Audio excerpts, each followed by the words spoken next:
Hello and welcome to the No One Asked You podcast. For this particular series, I am joined by my wonderful co-host, Matt Darn Kitty. Dorkus and I are both going into this story completely new with almost no knowledge of the story or world. Each segment will cover what happens in each new chapter while discussing our experience along the way. This is The Hero of Ages. It's all in the pages, a blind read-through. And today we are covering Chapter 56. Chapter 56. Yes. Hi, Kitty. How are you? I'm all good. How you doing? I'm good, thank you. I bought The Name of the Wind this week. The Name of the Wind. Which is? It is a fantasy novel by Patrick Rothfuss.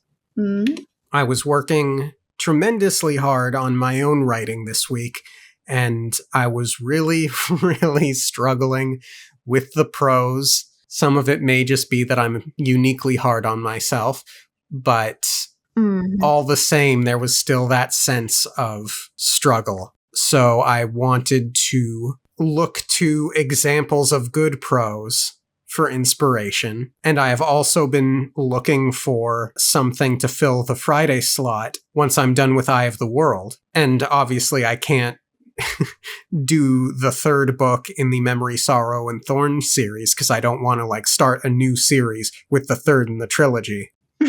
So I've heard wonderful things about Rothfuss's prose. I know virtually nothing about the story, but I'm going to give the first couple chapters a look. If I like it, that might end up filling the Friday slot at some point in the future. Awesome stuff. Looking forward to it. Thank you. Yeah. I'm still just reading about ADHD and stuff. Yeah, mostly in terms of fiction. Just our books that we're reading now. Haha, accountability. At least there was something. Yeah. We got a good chapter this week. We get good chapters basically every week. I enjoy, we've had maybe one or two that we didn't really like, but yeah, it's a good chapter. I agree. There's quite a bit to discuss. It mirrors, I think, really well in terms of general story beats with Ellen's. Last chapter was Ellen's low point, and I think this one is Sazed's as well, yeah?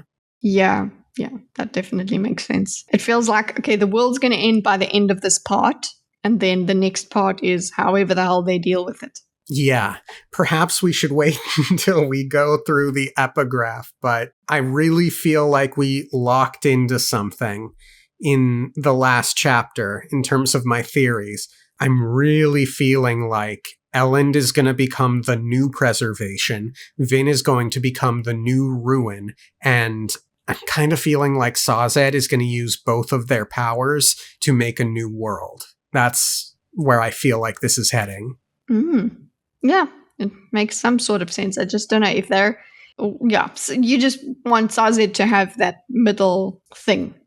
So, because I think it would make sense that both, that if Elend and Vin become these avatars of ruin and preservation, wouldn't they create the world themselves together? That's what you would think. But maybe they need a conduit if they are so opposite. Yeah. Hence the Terrace. And we know that there's something unique and special about the Terrace people. Yeah. I guess we will go through the epigraph in more detail, but since we're here in the conversation, the big revelation is that there was a physical body that fell from the sky after Elend left. So that, for me, made me jump to the conclusion that Ruin's body is a real physical, at least appearing to be human body. Oh, I just unlocked a theory. That mysterious Khandra that we know almost nothing about that got one mention. Maybe he has Ruin's body. Maybe he is Ruin's body. Which mysterious Khandra? There was a Tensoon chapter earlier in this book where they named a Khandra and basically said he had a special task from the Lord Ruler. Remember that? No.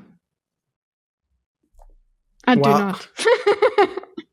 I will have to go and search for it then this week and remind you. Thank you. Gosh, where was I going? I'm sorry, with that? it would be better if I lied and said yes. I remember. No, it's totally fine. All of this to say there is still that mysterious Kandra out there.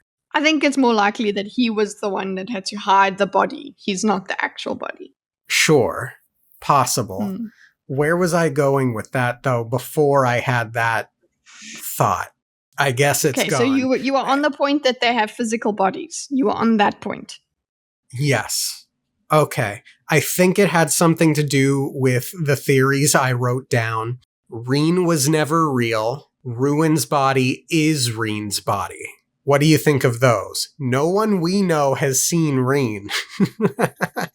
Reen was in thieving crews and things like that. So can we say that for certain? Yes, actually, I think we can, but I like the idea.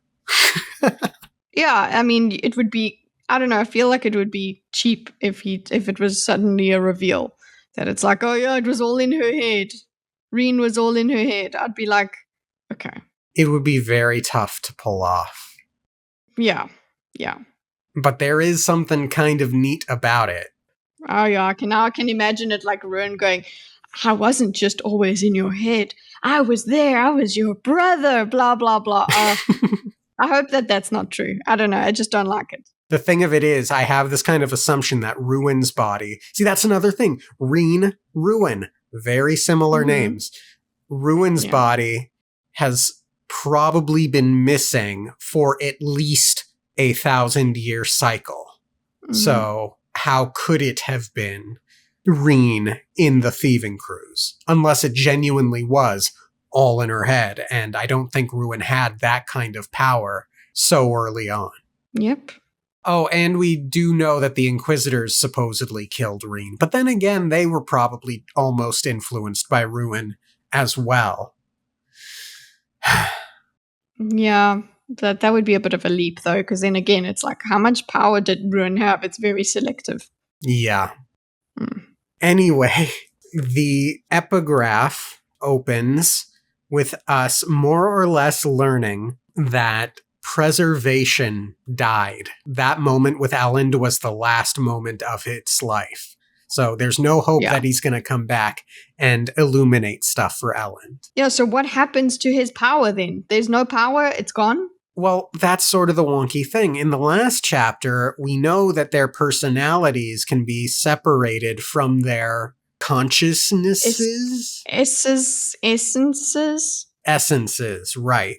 That at least opens up half of the equation for someone to come in and become the new preservation. Practically how, though? Hell if I know. They ascend, they go to the Well of Ascension and they ascend somehow. That's kind of what I might be thinking. We also know that preservation was under a lot of pressure in that moment from Ruin. The epigraph man wonders why preservation chose to appear to Elend in that moment, and the prose itself I found to be very nice. Perhaps preservation, or the remnants of what he had been, wanted to get Elend alone, or perhaps he saw Elend kneeling in that field and knew that the Emperor of Men was very close to lying down in the ash, never to rise again. That felt really sad. Yeah, and it was such a revelation to me. Like I didn't think it was like the last straw, the last bit of him. I really was like, what? I thought he just was, he's gone now. His touch on the world is a bit more difficult, but now he's completely gone. He's dead. That was a big revelation. I was like, whoa, okay, epigraph, relax. Yeah. So it really struck me. Yeah. It goes on to say, and in so doing, exposed himself to Ruin's attacks. So if he hadn't done this, would he still be alive? I don't think so. I think he would have still was dying anyway. So he was just using this last bit. So it's like, what, I do this and die now, or I just fade out and I haven't influenced anything. Yeah. So, yeah. Well, then let's push that a bit farther and ask, would preservation have died if Vin took the power at the well to save Elend, or would it have extended his life more or less so long as humanity was able to continue? I think it would have, it would have extended his life. I think so, Ruin too. Would have remained, Ruin would have remained trapped. Yeah, I imagine if preservation was at his limits regardless and died even if Vin took the power, then Ruin is twice as likely to be successful 1,000 years from now, because there would be no preservation to show up at Elend's feet in the last moment to offer hope. I think the only reason Ruin is now properly dying is preservation is now properly dying is because Ruin was released. Yes. The epigraph goes on, "Gone were the days when preservation could turn away an inquisitor with a bare gesture. Gone were the days when he could strike a man down to bleed and die." I thought that seems like a very violent action from what we know of preservation. But when your main principle is preservation, you will do what is necessary. You will cull the herd. You will do those sort of things. So you're having the power of destruction does not mean you are Ruin. It just means you're a god. And how you use that power is dependent, I suppose, on your personality, your essence, blah, blah. Yes. That's how I saw it. Yeah, I think that's fair. Is that foreshadowing of what will happen when whoever becomes the avatar of preservation? I just don't know what happens to the actual power. So the body's gone. But now, Ruin is separated from his body, but he's alive. I don't know. I see that we have basically one part left. And I'm like, how does any of this get resolved in these pages? We've got so much going on. I'm like, am I going to be satisfied with the way this is tied off, or is it going to be rushed? It looks like it's going to be rushed, but this is Sanderson. Yeah, so I think Sanderson has gotten his fair share of criticism from me in Elantris and Warbreaker about having rushed endings. I like the Sanderlanche, and I think he did it fairly well in the first 2 Mistborn books. And I do remember what he wrote at the start of this book about how he put a lot of energy into wanting the end of this book to be wonderful. So the expectations are high, but if I'm not optimistic, it's in the direction of it could feel a bit rushed. Does any of that make sense? We shall see. Yeah. Either way, I'm eager. I will say I don't know much about Mistborn's secret history, but I'm under the impression that it sets out to answer questions that aren't answered in this book, whatever that means. I imagined that it would be the story of Rashek and Alendi. That's my expectation for Mistborn's secret history, but we'll see. Maybe it's Ruin and Preservation's history. It's basically an extended epigraph. Yeah. And for those wondering, that will be our next Sanderson book. We will be reading that before we get into whatever modern Mistborn books are out there. That's the plan as it stands anyway. Yeah, what else is in the... Yeah, I think we've gone over the whole epigraph. The epigraph writer wonders what Elend would have thought had he known he was in the presence of a dying god. We basically get the line, "If Elend had waited a few more minutes on the ashen field, he would have seen a body, short of stature, black hair, prominent nose, fall from the mists and slump dead onto the ground." So those 3 descriptors strike me as very important to note for Cosmere things. Yeah. Like who this person could be, or you're supposed to know who this person is by this hint. Yes, exactly. Also, hey, that might mean that if Vin and Elend become Ruin and Preservation, they become Cosmere travelers. Do you think the girl that was destroying artwork in the Way of Kings interlude is Vin? She gave I suppose she'd been on a mission, could seem that way. Yeah. Yeah. But why would Vin go to Way of Kings World? Yeah, I don't know. There is a big part of me that goes, ugh, at the timing of it. Ellen leaves and then the body falls. Like, come on, let Ellen see the body. Yeah, like what? He didn't run away, you know? Like, yeah. He just kept going. Yeah. And then what the Colos were like walking through and were like, what is this? And then they just left it alone. Yeah. Yeah, that's weird. Yeah. Thus ends the epigraph. But don't you have, as it was, the corpse was left alone to be buried in ash, the world was dying, its gods had to die with it. Yes. That tells me Ruin's going to die too. Yes, that's what I was just wanted to put in, is that's what I took from it. Is like, okay, its gods had to die with it. So Ruin, you're also going to come to Ruin, which I suppose is what you want anyway. But yeah, so how does that work? So without preservation, Ruin dies? Cool.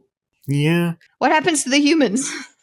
Right? Oh, although on that idea of Vin and Ellen becoming Cosmere travelers by becoming Ruin and preservation, I do think of the epigraph in Way of Kings, the letter, where it's like, hey, you remember, what was it, Vati? No, it wasn't Vati. Let me see if I can pull up the document. Yeah, the epigraph document. I see a bunch of death rattles. In case you have turned a blind eye to that disaster, know that Aona and Sky are both dead, and that which they held has been splintered, presumably to prevent anyone from rising up to challenge race. You have accused me of arrogance in my quest. You have accused me of perpetuating my grudge against Race and Bovidin. Both accusations are true. I'm getting closer. Ati was once a kind and generous man, and you saw what became of him. Race, on the other hand, was among the most loathsome and crafty and dangerous individuals I had ever met. Oh, okay. Ati could sound like Elend, but he holds the most frightening and terrible of all the shards. Are Ruin and Preservation shards? Yeah, I don't know. Okay. This is Cosmere stuff I feel like we'll maybe get more of in the future. Yeah, if we ever get to knowing. Yeah. There's too much to read. Good Lord. And then that brings us into the chapter, finally. We get a spook POV again. He's got his chalkboard up, the vision board. It's something he had seen Kelsier do, and even though he's not presenting to the class, he still finds it helpful for him to organize his thoughts, which is good, yes. Do that, yeah. He's contemplating how to reveal to the world that Quellion is an allomancer. So many people have been told what to look for, which is wise. Prime them. Yeah, that's a lot easier than, oh, well, there's some anomaly and then they don't really have a ready explanation yet, or they're just not primed. It works. It's a good idea. Yeah, and it has to be something transparently allomantic. It can't be something that could be like, well, I didn't see it clearly. What happened? Kind of a thing. He considered doing it when no one was looking, or when he thought no one was looking, which strikes me as one of the two best options. Basically, the two decent sounding options that he comes up with. I think both have holes, but nevertheless, are 1, do it when he thinks no one's looking, or 2, make him think Spook's about to kill him and force his hand. Like, I can't think of anything better than those two. Yeah. And I don't know how many people would be watching in that case where he thinks he's not being seen. So that's difficult. Like, you would have to rely on like maybe a crowd, a small crowd that then spreads the word. And that might take a bit longer to become fact for a crowd. Yeah. So, yeah, that's difficult. Whereas the big spectacle, at least that's a lot of people, a lot of witnesses. Yeah. The thoughts are all coming together and Spook thinks, I really can do this.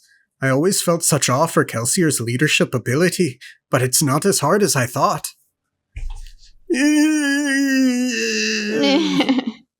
Okay, sure. But then I like that like at first I'm like, but then the next line is like, that's what he told himself. It's like, yeah, okay, that makes more sense.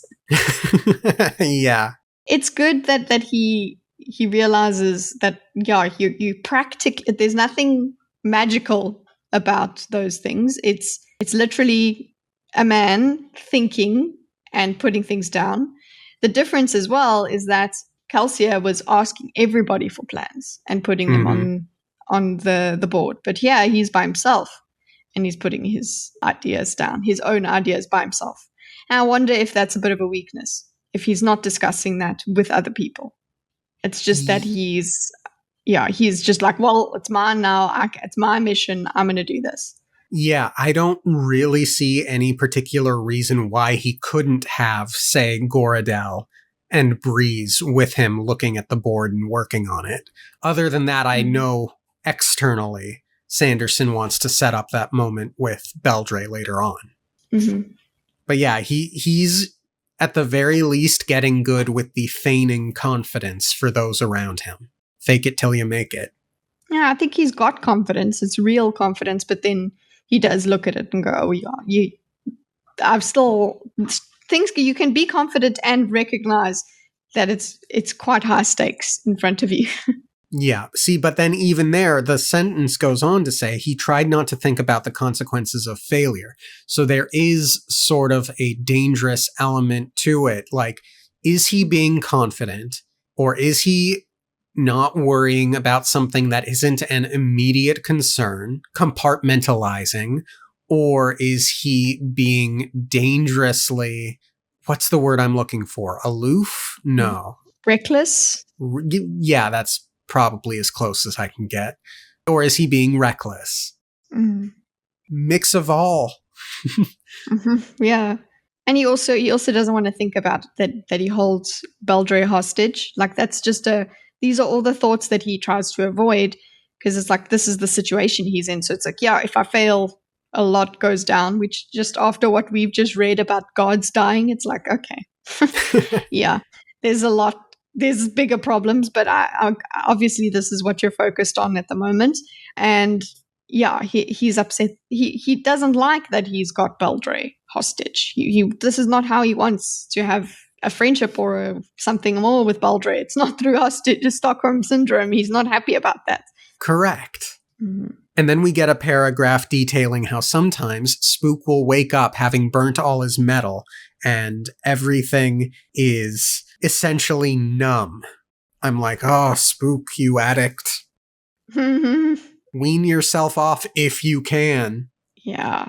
I don't know. You're like, what happens when there's no supply anymore? Yeah. And then he tries to ignore the riots and incidents his appearances and speeches and work has been causing. Like, but that's the point.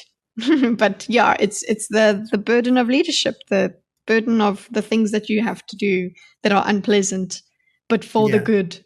Well, I mean, it is the very nature of the plan, too. He is deliberately riling these things up.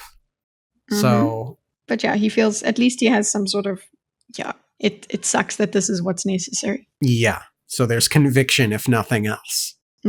Meanwhile, Kelsier's had his ear telling him, it's okay. Don't worry. And we get the line, that should be enough for him, shouldn't it? That tells me that there is a drop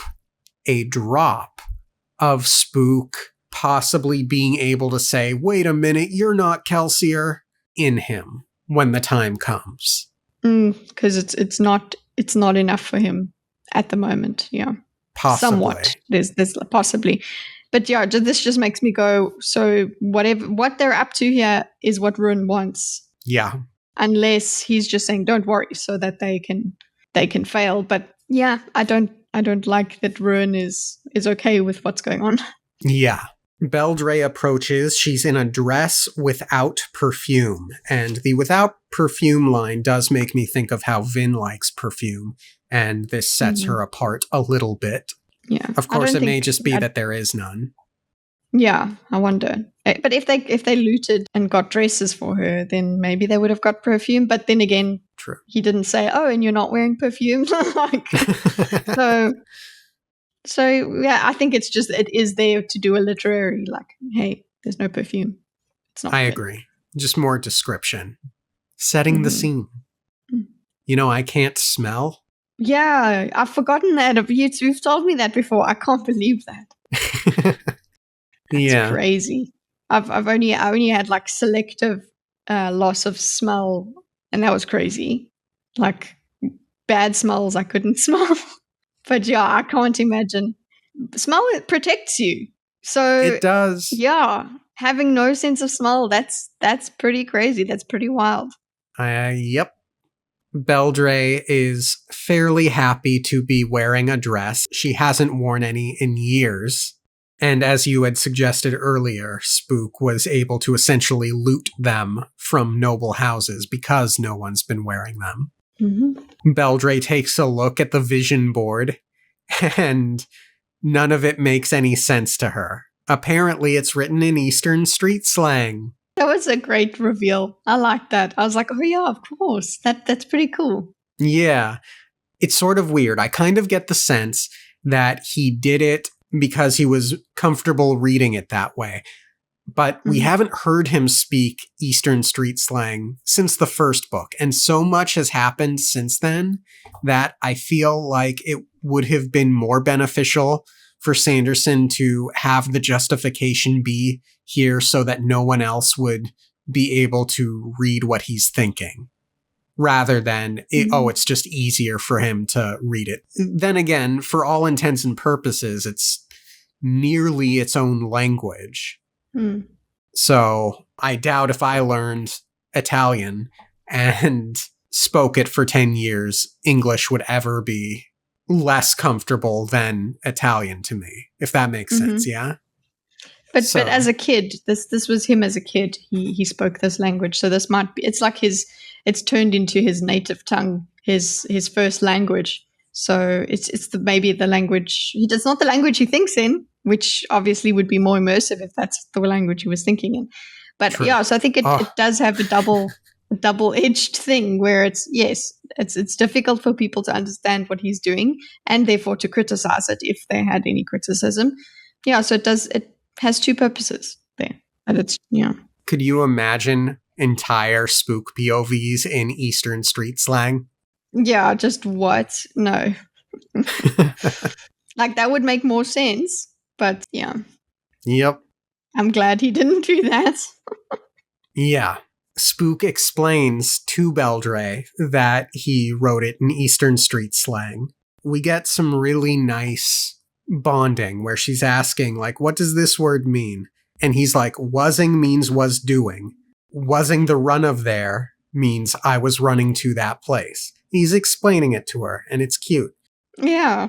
She says it sounds like gibberish. And then Spook responds in full Eastern street slang with the accent and everything. He gets embarrassed. It's one of those moments where he feels he's revealed himself just a bit too much. He's sort of put himself out there in a slightly unfiltered way. Like, we all know what it's like when you have a hobby that you're really, really excited about and you sort of reveal that excitement without holding back. And it's more so than perhaps the nature of your relationship with whomever you're talking to would normally allow. Does that make sense? It's a reveal of something intimate, something that you're not sure the relationship could take at that point. You're worried about this reveal. Like he actually turns away. So there's this. It's not just that he flashes. He actually flashes and turns away from her to the point where she says, "What? Like what? What's wrong?" kind of thing. So like she's enjoying the whole thing, and then he just, oops, kind of. It gives me the thing of like, like with the Goofy laugh, Goofy's son.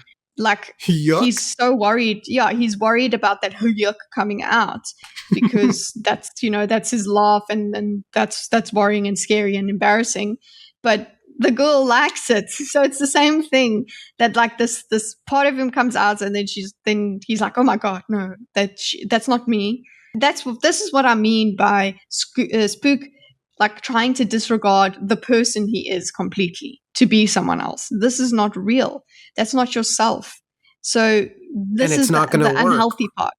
Yeah. Yeah. It's not going to work in seducing Beldre because Beldre, so transparently to you and I, seems to find the real Spook, quote unquote, real Spook, endearing.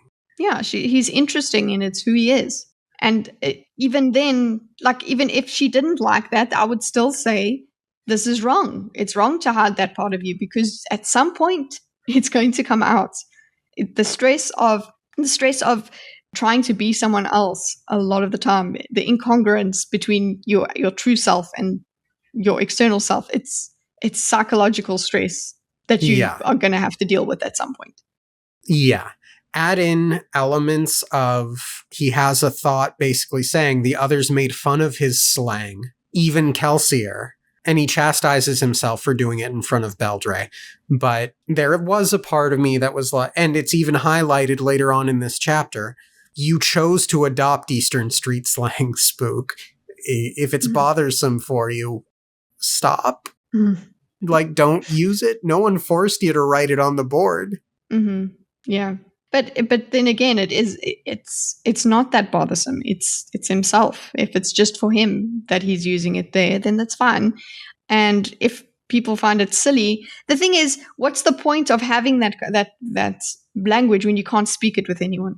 So yeah, cool. You can speak to yourself. That's nice. It works for you to like go into it when you're angry. You know, the ways that, what's the name? People that can speak both the two languages, they go into their mother tongue when they're angry, that sort of thing.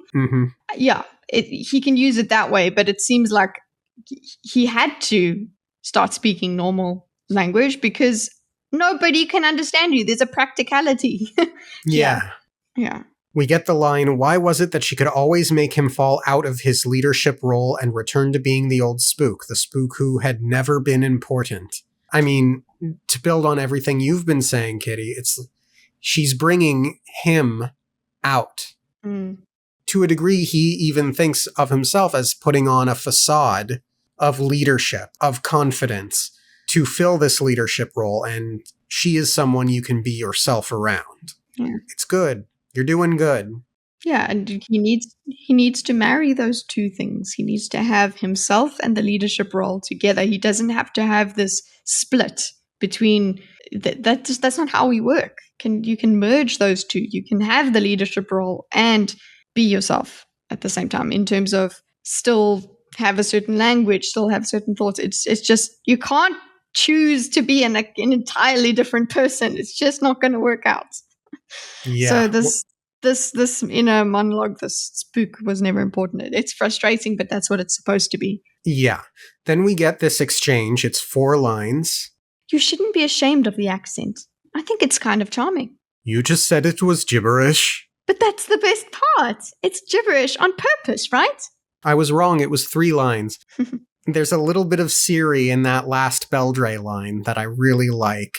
It's so endearing. It gives Beldre this sort of fairy girl bit of character to her. Just sweet, enjoying. Yeah, I found this to be so sweet. I think it is some of Sanderson's best romantic writing thus far. To be honest, this exchange alone. It doesn't stand out. It's as good as the others for me. Yay. I'm glad you feel that way. Then we get that he purposefully adopted the accent, and he remembers his parents' response to it, and he had delved so deep into the accent it was hard to drop.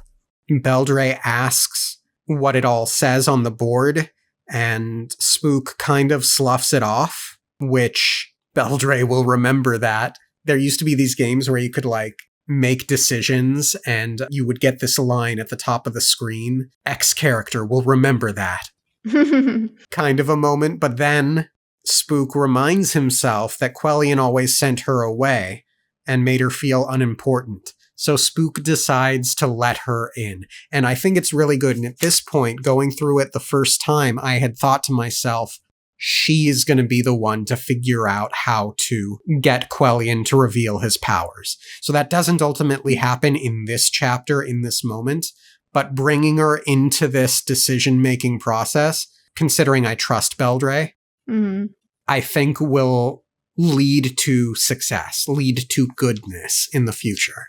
I'm so worried that she really has us all fooled. I'm like, how horrible. I think it was more not that I think it is happening, but how horrible it would be if she was fooling us all. That's just the thought I had. That would be so devastating. Spook explains that he's trying to figure out how to reveal to the world that Quellion is a hypocrite, that he's trying to get him to use allomancy in front of everyone. And a direction Sanderson could have gone with this is have Beldre say, but Spook, if you do that, you may not kill him, but the mobs of people surely will. But that's not how this direction goes. But it could have. Yeah, maybe she's just not thinking of that possibility. She's just thinking about Spook being the one. Yeah. Spook says, I'm leaning towards just attacking him. Beldre argues, no, he's too smart for that. That's not going to make him reveal his power. And Spook is like, oh, but if I threaten him strong enough, to which we get the great exchange. You promised not to hurt him, remember? No, I promised to try to find another way. And I don't intend to kill him. I just need to make him think that I'd kill him. And this, first off, I'm really glad that Spook highlighted that distinction. I think it's important for Beldre to acknowledge that distinction. Yeah. At the same time, it doesn't sit well with Beldre, understandably so. Yeah, it could still end with him dying, and this makes me think that maybe Quellion does die, and Beldre will not forgive Spook for it. It's possible. And then Spook turns on her because she's rejected him. It's possible. How dramatic would it be if Beldre ends up killing Quellion? I wonder. She's a Mistborn. Yeah, that would be quite a thing.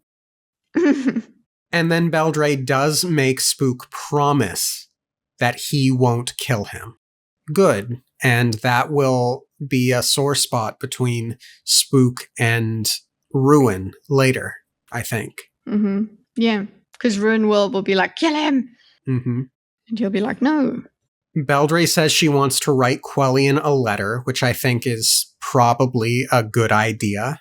We do get the prose that Spook will rewrite the letter in his own pen, changing the line order, adding unimportant words, etc., etc. And I'm like, yes, I love all this. Good stuff.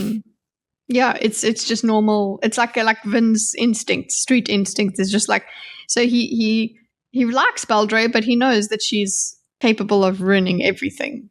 And she has loyalties he's not delusional about her loyalty to him at all. Yeah. And we're all willing to extend her some trust because she seems to be trustworthy, but the circumstances of their war and the adversarial nature of the families are still present. So precautions are just simple wisdom. Yeah. If Beldre came in and was like, why don't you trust me? You should trust me. I insist, my letter, my way, my words. Then I'd be like, suspicions. Exactly. At that point, Gordell comes in and says that there's something that he should see. We switch to a Sazed POV. Surprise, yeah. Apparently the guards blocking the ministry building have all been called away, which is ominous. Yeah. Spook takes it as a reasonably good sign. They wonder if it's because Quellion has something planned or not, and Spook basically says, either way, it's going to help us get our soldiers out of the ministry and embedded among the population. So much the better. It's interesting. Later on in this chapter, there's a comment about how Kelsier's rebellion probably could have gone very badly had it not been for Elend.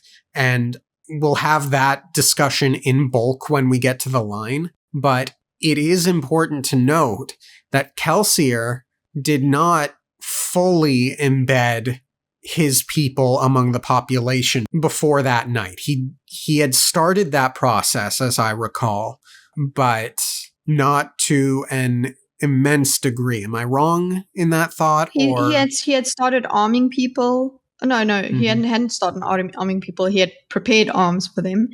He had gone amongst them still, and basically created followers there already. So there was still that. He already had followers, and he had already propagandized around that. Right. No, as I'm speaking, I do remember the remnants of the army after what's his name's big the disaster. Yes. After the disaster. I can't even remember his name right now. He needs to be forgotten. Yes. I think I've disproved my own comment, so never mind. Point being, if Spook can embed enough of his soldiers in the population, it is my hope that things won't go quite as bad as Sazed later fears. Think there would be a bit more control available, because then you have people in the crowd that will hopefully be following your lead. Yes. But regardless, Sanderson seems to want us to be concerned that this will go badly. So I'm concerned. Yeah, I've fulfilled that need. Yes. They wonder where the guards went.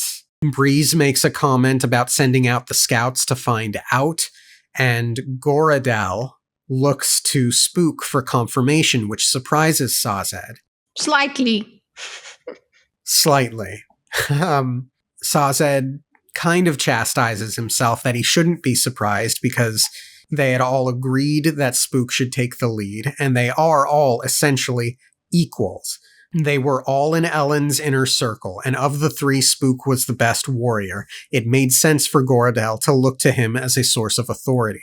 Well, is Spook really in the inner circle if he's always sent away, and he constantly feels to be on the outs? Well, it's just that they see it that way. So Spook himself doesn't feel like he's in the inner circle, but he's of the original crew. He's been given jobs that he's been entrusted. He's really had a lot of trust put in him. True. Literally, he was the one that was sent to this city by himself. It wasn't just to send him away so he's further away from them. He had a responsibility. Fair. At least from the outside. So Spook's view is obviously also skewed. Of course, yeah. Justice for Spook. Sazed finds himself beginning to respect the boy. Spook seems to know how to give orders in a way that Sazed can't. And Spook has proven to be very insightful, foresightful. He's made good preparations. That's justice, because Sazed is recognizing Spook in that. Yeah, which is good. I don't feel as if Sazed feels there's necessarily anything to apologize to Spook for, and I don't necessarily think there's anything for Sazed to apologize for, because I'm sure he has always treated Spook with respect. But I don't know, I just felt like that should have been said. No real place to go with that comment. Then he's worried about the bandages over the eyes. But at the end of the day, he trusts Spook. And I think that trust will come to be very important in the rest of the book. And it mirrors Vin and Ellen's, I need you to trust me, and I need to be able to trust that you're looking into this without speaking to me, so that Ruin doesn't know what's going on. So in a way, I think it's good that there's this trust here, because everyone needs to be able to play their part per destiny to get to the good ending.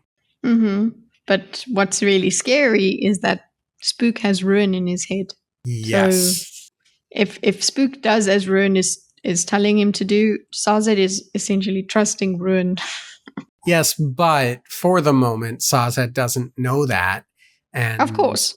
We'll have a conversation when Tensoon arrives here and says, hey, that's Ruin, that's not Kelsier.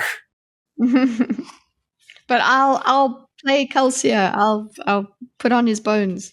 Tensoon is going to show up as Kelsier, not the dog, because I don't think anyone except for Vin and Elend knew about the dog thing.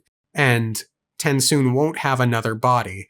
And it'll be very curious to see if Tensoon Kelsier pretends to be Kelsier in front of Breeze and Sazed. And Spook is obviously going to be antagonistic and have Ruin in his ear, being like, that's not Kelsier, it's an imposter. I have to imagine that Ruin would be able to tell Spook that Tensoon is a Khandra, because Breeze and Sazed know about Khandra, so it shouldn't be that much of a leap for them to then side with Spook. I'm rambling now. Nah. Yeah, no. I'm thinking Tensoon. I don't see why Tensoon would go in as Kelsier. I agree. I would need Tensoon to think through that decision, because just going in and being a talking dog is pretty convincing that you're a Khandra. Yeah. Fair. It'll come down to whether or not Tensoon wants to reveal himself as a Khandra. He's going to have to. The stakes are high enough. This is a big deal. Yeah. I don't know. It depends on what he's going to do. He might not want to act because Vin's not there. Yeah, he might that's just want to to be stealthily find out where Vin is and then run off there instead of even giving a damn about what they're doing here. But what better way to do that than to ask, hey, Sazed, you're close with Vin. Where is she? Yeah, but find another body. I mean, it'll be pretty easy. I'm sure there's lots of dead people around. So I don't know. We'll see how it comes out. Yep. Anyway, they continue on with their plan, and then the group splits up. Sazed goes back to his engineering task. He's really languishing in how far the world is continuing to fall apart, earthquakes and so on. It seemed to him that the end of the world should be a time when men found faith, not a time when they lost it. I mean, isn't that what we said several chapters ago? Yes. Yes, Sazed, you're the one that lost the faith, so think about that. But he is thinking about it, and he's not finding faith in those religions he's looking at. Correct, and there are only 30 more left. It's all a ticking. Well, there's 31, because if he gets the lore dump from Tensoon, then there's another. True. Spook comes back and says that it was because of riots. The soldiers went to put out a fire. There is a lot more wood used here than in Luthadel, and so fires are more dangerous here than in Luthadel, and the soldiers were needed to put it out. Do you think ash could put out fire in the way sand can? I would think so. It reduces the oxygen. It takes away the fuel. An interesting thought. Sazed thinks what they're doing is dangerous, but Spook shrugs it off as a good thing. It's like in Luthadel.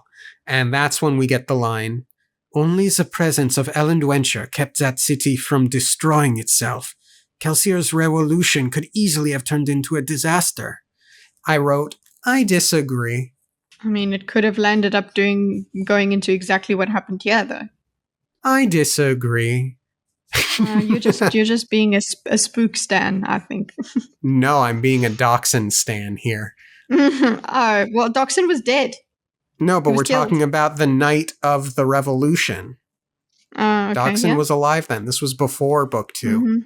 But I don't know if Dachshund would. Yeah, again, this discussion of I don't know how Dachshund would have taken on, stepped into that leadership vacuum and not killed all the noblemen.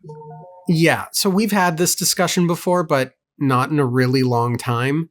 Kelsier's strength is that he surrounded himself with good people, some of whom were or are good counterbalances. So I do think, had Elend not made his speech, and to a degree I'm still salty about how that all went down, Dachshund for president, I think Dachshund would have become king, and while I think he would have certainly been aggressive against the noblemen in the city, I do think Dachshund was reasonably self-aware, and he was the king of pragmatism, if nothing else. and he would have had Sazed and Breeze and Clubs and Vin in his ear, tempering him. So unless all of Kelsier's crew somehow managed to find themselves on the outs on that night, I do not think, at the very least, it would have gone the Quellian route with the speed that Quellian seems to have accomplished. I think anything, when it comes to this sort of stuff, when you have a powder keg, essentially, of a city, anything could go wrong. So things just had to land the way they did. So anything can go wrong. He can have this, I think Sazed can have this idea because, yeah, anything could have happened. I think the idea that Erland kept it together, that's a bit simplistic. Everything had to just fall into place the way it did before. Otherwise, it could have been a disaster. Yeah. And in the scenario where Dockson becomes king, I do believe Elend would have been an opposing force to Dockson, and Elend would have been basically saying, noble rights, do good things, Dockson. We're humans. We're all humans, regardless. And there would be conflict then. Yeah. There would be two factions. Yeah.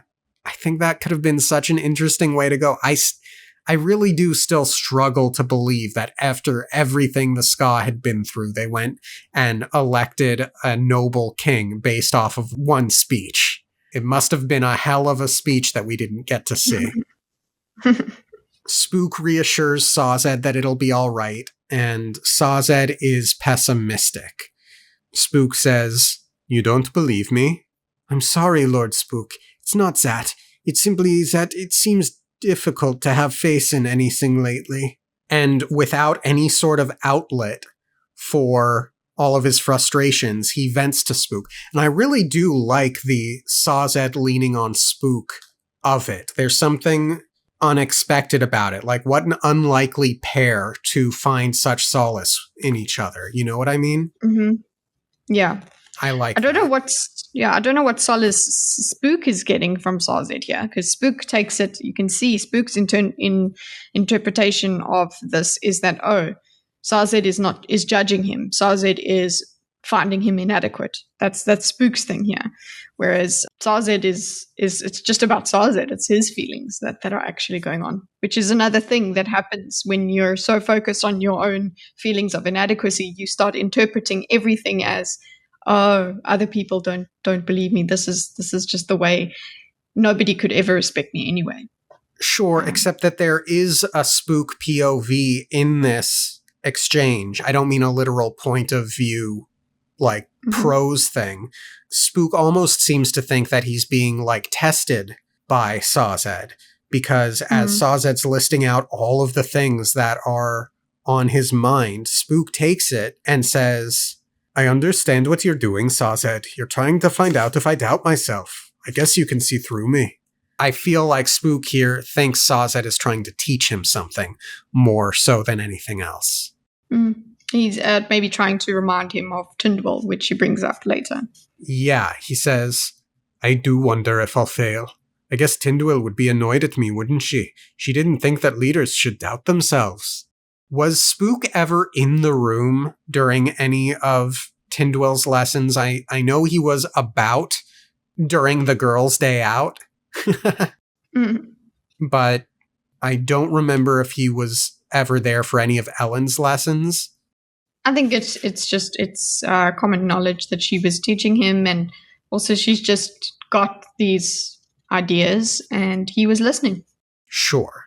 What Spook said here hits a chord with Sazed. He thinks, what am I doing? Is this what I've really become?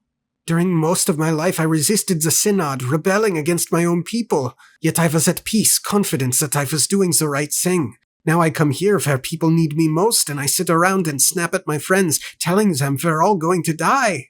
So I really do think that this is Sazed about to realize he's hit his lowest point and realize that he needs to motivate himself to get back up. Now, I don't know how that's going to work out mathematically with the remaining 20 or 30 some odd religions that he still has to get through, because I think narratively it would be weird for him to just stop with 20 some odd left. But I do wonder if he'll approach it differently now. Well, if he approaches it differently, maybe he says, well, I don't need to go through those 20 more or those 30 that are left, because that was me sticking my head in the sand essentially, and me being critical instead of me taking the good things out of those religions. So it could be this whole huge POV change that gets to the point where he doesn't go through all of them, or he finds another reason or another thing to look for in those religions. I find it also so interesting that, because now we in the previous conversations, we were like, Sazed is really low. Like, we were saying how low he is, okay? But in those conversations with Breeze and whatever, they're trying to bring him up, and they're like, Tindwell wouldn't like this, Tindwell that. But yeah, Spook is talking about Tindwell thinking about him. What would Tindwell think of him, not of Sazed? It's a nice quirk of the conversation that, yeah, he brings up Tindwell, but it's not about Sazed. It's about him. Yeah. And I like that. And I think that's also what makes it hit him, because it's not this thing guided at Sazed. Oh, Sazed, lift yourself up. It's Sazed gets to realize he's bringing people down. Yeah, it would be very different if Spook said, Tindwell would be so disappointed in you, Sazed. Yeah, it's just, it's not the same thing. And he realizes, that he's bringing Spook down. Spook has to find a reason, like, oh, you're testing me or whatever. Spook has to try and find a good thing in this. Spook could be like, what the hell, Sazed? You're really not helping. Yeah. Spook affirms that he thinks everything will be all right, and Sazed sees hope in his eyes and realizes that is what he has lost. He asks Spook to elaborate, and Spook, I almost expected Spook to say, I speak to Kelsier. Yeah. Spook says that he's been thinking about their conversation about what good is faith if it just leads people to hurt each other, and his answer is, faith means that it doesn't matter what happens. You can trust that somebody is watching. Trust that somebody will make it all right. It could be that Sazed will realize that that's what all of his religions are about. Is that what religion is all about? I mean, I guess that's what faith is about, but I'm not sure it's what religion is all about. Religion is meaning making as well. It gives you an idea of how the world was created, and it's what's the meaning of your life. So maybe it's a bit more involved, but having faith and hope in just life and continuing, I guess that's not necessarily religion. Yeah. The chapter ends with Sazed thinking, that is what I have lost, and it's what I need to get back. Hopefully it's his wake-up call. Yeah, I like you said in the beginning of the episode, it mirrors Ellen's low point in standing up. So we hope that this is also him. Like, he knows that he's lost it. It's like he's admitting to himself that he's not right. He's not okay. It's not, he needs to do something about it. Before it was just, I'm depressed. It wasn't like, I need to do anything about it. It's just, I hate where I'm at. Everything is crap. There's no hope. There was no introspection about having lost hope. This idea here of, no, that's what I've lost. I need to find it. Like, just having that one little extra thing. I need to find this. I need to get this back. It's great. And how awesome it really is, like you said, that Spook is the one that brings him up. Yeah. Spook is the catalyst for this. Yeah, I really enjoy that. And I need to find it also implies I want to find it. Maybe. Or at least I should want to find it. Yeah, you're getting there at some point. Yeah, it's a step in the right direction, at least. Yeah. Gosh, good chapter. Good chapter, and Sazed, get ready to create the world again, anew. Yeah. Anything else to say, Kitty? Like the video. If you like. Spook has faith that everything's gonna be okay in the end. I have faith that you're gonna hit the like button. Do it! Thank you all for tuning in. Have a great rest of your week. Subscribe to that Don Kitte if you get a chance, because she's got a great channel. Subscribe to this channel, because you know it's great. it would be greatly appreciated, and we'll see you next time. Okay, thanks, bye. Okay, thanks, bye.